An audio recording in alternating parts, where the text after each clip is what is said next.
ايه ده؟ هو انا بعمل ايه هنا؟ وايه اللون البينك ده؟ بينكي بينكي، كأني دخلت أوضة أطفال. لا ظريف قوي يا جوجو، انت هنا في السجن وكمان متهم بانك شخصيتي المفضلة. انت دلوقتي مع اكبر فانز ليك ومجبر كمان تجاوب على كل اسئلتي. يا خبر أبيض، المعجبات هيوصلوا لفين بعد كده؟ جوجو ساتورو، انت متهم انك بتستهتر بالحياة وكمان بتسيب المجرم يهرب دايما. أنا مش بستسهل، بس بديهم فرصة يعملوا شو عشان الانمي ما يخلصش بدري. يعني انت قاصد ان الحلقات تطول بجد؟ لا طبعا، المخرج هو اللي عايز كده.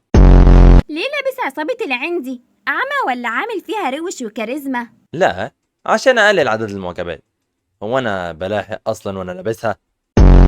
لو عايز تبهر معجبة مصرية هتعمل ايه؟ هقول لها أنا عندي تقنية اللانهائية، يعني هنفضل مع بعض للأبد. ده حلم كل بنت بجد. هو انت متأكد انك الأقوى؟ أقوى من كده كمان، أنا الأسطورة ذات نفسه، مش الأسطورة محمد رمضان ها. امال مت على ايد سكونة ازاي؟ أنت بتحرقي على الناس. بصي، دي مش موتة، ده المخرج كان غيران عشان مراته بتحبني، فقرر يكتب نهايتي بدري بدري. في ناس بتقول انك اوسم شخصية انمي، ايه رأيك في الكلام ده؟ ناس إيه بس؟ دي حقيقة كونية مكتوبة في كتيبات الأنمي كلها. لو إيتادوري بقى اقوى منك في المستقبل هتعمل ايه؟ أقوى مني؟ أنا كنت عملت طلب إزالة لنفسي. لو عندك فرصة تختار تلميذ واحد بس يرث قوتك هتختار مين؟ غالبا يوجي، مع إني أفضل ميجومي بس ما علينا. هي اكتر نقطة ضعف عندك مع انك الاقوى؟ الشوكولاتة، ما بقدرش أقاومها. لو رجع بيك الزمن لبداية حربك مع سكونة كنت هتغير خطتك ولا لأ؟ أيوة، كان زماني خدت القطايف اللي في إيد ميجومي وكلتها كلها وأنا بحارب. أصل بصراحة المعركة لما بتطول أنا بجوع، والجوع أصعب من أي لعنة. ايه هي اخر نصيحة كنت حابب تقولها ليوجي قبل ما تموت؟ خليك جامد يا يوجي، وفي نفس الوقت خلي بالك من ميجومي.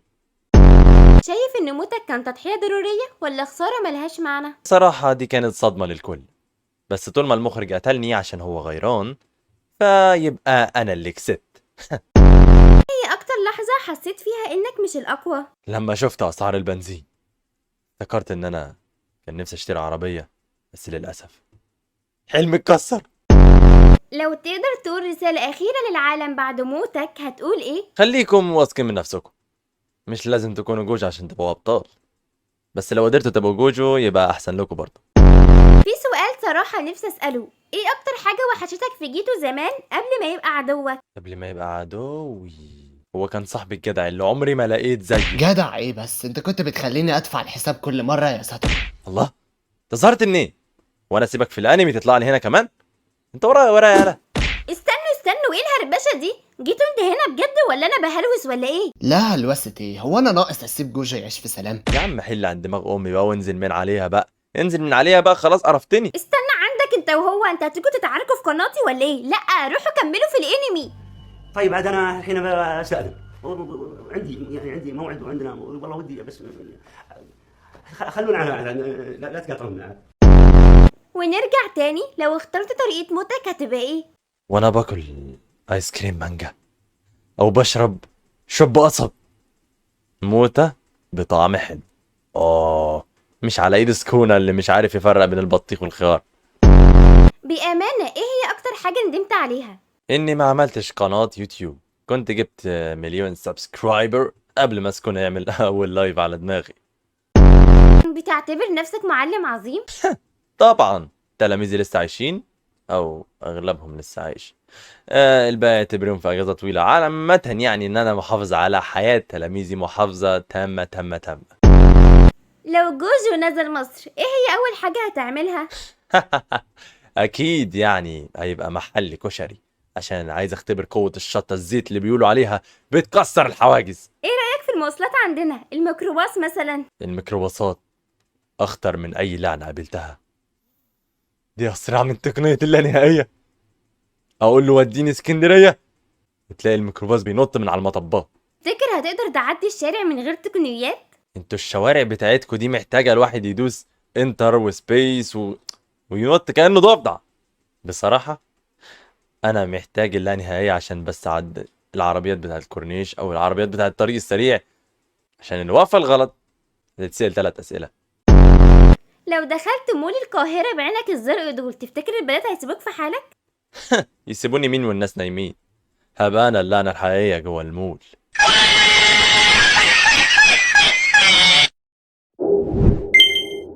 كده نكون خلصنا فقرة الأسئلة مع جوجو، وأنا بجد اتبسطت جدا جدا جدا وأنا بسأل شخصيتي المفضلة. فمش حابب تقول لهم حاجة في نهاية الفيديو؟ ايوه عاوز اقول له حاجة. وإيه الاستظراف ده بجد؟ يعني إيه ده؟ حلوة يا ولا، ايه ده ثبتني. أي خسارة بجد، الحوار خلص وخلاص كده. جوجو ماشي يا جماعة، روح بيته أو راح للأنمي تاني. فبما إننا وصلنا لنهاية الفيديو ما تنسوش تعملوا لايك وفولو للقناة واقترحوا نجيب مين شخصيات المرة الجاية، وأيا كانت الشخصية هجيبها لكم. باي باي يا سكاكر.